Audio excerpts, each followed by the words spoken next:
All right, everyone. So the CEO of Take Two had some very, very interesting things to say. And the reason I'm doing this video is because I don't only want to talk about what this CEO said about Mafia Old Country and its success, but I also want to talk about video game prices in a larger context. So we're going to redo what he said, talk about it a little bit, and then push that topic a little bit even further and talk about the industry as a whole.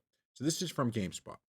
Mafia the Old Country's $50 price point paid off, Take Two boss says. Now, before we get into what he said and read the article, remember, games nowadays are 70 bucks, but really almost every big title has some form of a deluxe edition. So most of the time you find yourself spending over $100 on a lot of these big games if you want the full package, right? So 70 bucks is the price of a game, but most of them have these bigger editions that come with maybe other things. But that's really, at the end of the day, the true price of a modern game. So, while the biggest news of Take Two's latest earning call was disappointing 6 month delay of GTA 6, CEO Strauss Zelnick also took some time to discuss the success of August release Mafia the Old Country. The prequel title was priced at just $50 on release, a gamble that Zelnick says paid off. A Mafia prequel set in the early 1900s, Mafia the Old Country is more linear and story driven than other games in the franchise. 2K Games promoted the title as a polished, condensed experience that doesn't require a massive time commitment from players and priced the game to match. Take Two's latest earnings report revealed that Mafia Old Country quickly outperformed the company's expectations for it. What was what we suspected was confirmed, Zelnick said in an interview with the game business, which is just if you give consumers a great narrative experience that's a lot of fun, somewhat contained and at a fair price, then you can have the perfect result. In an earnings call, Zelnick said that the old country success means we can expect to see more cinematic titles in the same vein from Hangar 13, both in Mafia franchise and in future creative pursuits. Okay, so let's start by looking at what he just said and talking about Mafia Old Country. We played Mafia Old Country. I absolutely loved the game. To me, it had a very good story. The game played well, and I was on the edge of my seat the entire time. I'm not going to do any spoilers in this video, but what they're saying about this being a game, right, that was priced at 50 bucks, but it gave you this great narrative experience is 110% true. And in our video, we did a video on it, so you could search our channel and find that. In the video, we go through a lot of what was great about it and maybe what was not so great. But I 100% agree that it was exactly what he said up here. A title that was condensed, but it was narrative focused. And I think it gave people, Mafia fans, a really, they all left with a pretty good taste in their mouth after finishing that game, right? It was just one of those things where you finished it and you go, oh my God, this is wonderful. Like, this is exactly what I was looking for. So, now we're going to move to what I think about this for the gaming industry as a whole, because this is something I've been saying on this channel for quite some time. And that is, to me, we talk about the expensive games, how expensive they are to make. You see layoffs going on in all these companies. You see all of this stuff, right? The negatives of the gaming industry, these big price games, the layoffs at the companies, and all of this, right? And you hear from these CEOs of these companies, well, you have to spend X amount, right, to make the game. That's why we need to charge X amount. This shows us the path forward right here. I've always said this, especially recently.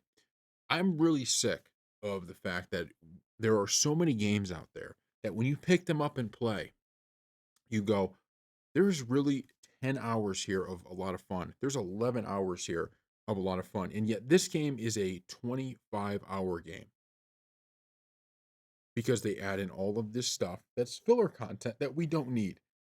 They make this game artificially long, right? They spend all of this money to make it artificially long and put all this nonsense in when they could have probably spent a lot less on the game, made it a $10 game, and given us a discount. The perfect example of a game that does this right is not just Mafia Old Country. We talk about all the time RoboCop. RoboCop does not overstay its welcome. And honestly, these games, Mafia Old Country, RoboCop, they are so good and it's so fun and it doesn't take you that long to get through them by comparison that you want to go back and play it again. One of the games that I played recently that's a bad example of this is Pokemon Legends Z to A. I had so much fun with Pokemon Legends today, which I know isn't a popular opinion. The only big downside I had was that it felt like it was artificially made longer. Instead of just saying, look, we're going to give you a cool 10-hour narrative experience, and then for the rest of it, you can do all the other stuff at the end of the game, they decided, no, we're going to force you constantly go back to the hotel, constantly be put in dialogue. No, actually, you have to add all of these extra fights in that don't really matter. Why is any of that in there? Why do we need any of that? That was my frustration. And so that's what this shows me is that that is not for every game. Okay, there's some games where you want it to be a game that you can just, play endlessly without stopping. Right? When Grand Theft Auto comes out, that's not going to be a 10-hour experience. That's a game that you could dump thousands and thousands and thousands and thousands of hours into, and I have no problem with the price tag that's going to come with it. But not every game has to be that. And I feel like every game tries to be that now. Instead of just saying, hey, we're going to deliver 10 hours of the best gameplay you've seen, the best story. Doesn't even have to be a narrative game. 10 hours of fast paced action, right? Let's say it's not a narrative game, it's an action game, like crazy, right? Just crazy, all these big moments, but it's 10 hours are really good. And we decide, you know what, we're going to charge 30 bucks for it because it was only 10 hours, didn't take us that long to do, and it was less expensive to make. But we don't get that. We don't get that. What happens is they take that 10 hours of really fun action gameplay and they say, well, we have to make sure that we could sell this for 70 bucks. So let's artificially make it 25. Let's end up making the price of making the game even bigger. And then we're going to sell it. And then people don't like it as much. And then you end up doing layoffs because the game doesn't meet expectation. Look at the RoboCop series. What did they do with that? They come out with a great game. People love it. Then they put out another DLC that I forgot the price. I don't think it was all that expensive. That DLC was great. I beat that automatically when it came out. They added in a new game plus mode, right? That lets you do some stuff. Played through that was a ton of fun. You know what? Both were at a discount. I could go back right now and play through those games again, even though there's not too much different. I mean, there are small things in there that you could do different, but not too much. So this to me is the path forward. Meaning if you have a game idea that is like, okay, this has to be a title that you could spend over 100 hours in, I have no problem with people making that game. But what we don't need any longer are games that don't need to be that long. Games that should be 10 hours. And you could make a million of them. We get in this situation where how often do we see games, want to do these yearly releases, right? How often do we see games that want to pump out as many games within this series as possible? You know how that's pretty easy to do? Say, we're going to produce a bunch of 10-hour games for you and we're going to discount the price. We're going to say we're going to make 5 of them over the course of 5 years, or, and obviously I'm not a game designer, so whatever that would be, right? Maybe one every 2 years, whatever it is. We're going to make 5 of them all kind of based off each other. And it's going to be 30 bucks instead of 70. Do you know how far that would go for people wanting to play that game and buy that game? We like graphics that are good. Okay, don't get me wrong. We like seeing a pretty game. There's nothing wrong with having good graphics in your game. But I would take a game that has slightly less than the exact best graphics if it was fun, if it was good, if it knew what it was. There's so many games that don't just lean in to what they are. They try to be too many things, right? They try to be the open world game and the narrative game. Forget it. This is one of the I'm going back to Legend of Z to A because it's one that stuck in my mind. But to me, the narrative part of that was like the worst part. The story, overarching story, was fine, but the little details in between were stupid. That was a game that should have been all open world, should have been all you being able to move around and do stuff instead of forcing you into constant dialogue, constant having to go back here for the purpose of the story. Let us be free, right?